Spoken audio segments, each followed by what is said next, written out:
पाकिस्तान तहरीक इंसाफ की रहनुमा शीरी मज़ारी की बेटी ईमान मज़ारी ने इल्ज़ाम लगाया है कि वालिदा से मिलने थाने गई तो उनके रोने की आवाज़ें सुनी। ट्विटर पर जारी बयान में ईमान मज़ारी ने इल्ज़ाम आयद करते हुए कहा कि मैं अभी थाना सेक्रेटरीट गई, जहां वालिदा के रोने की आवाज़ें सुने। मर्द एहलकारों ने मुझे मारा और फर्श पर घसीटा।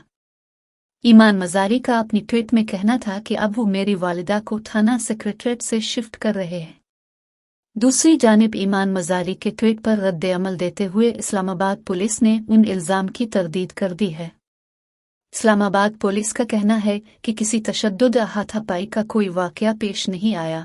तमाम गिरफ्तारियां कानून और ज़ाब्ते के मुताबिक अमल में लाई जा रही हैं। इस्लामाबाद पुलिस कानून की बालादस्ती को कायम रखेगी।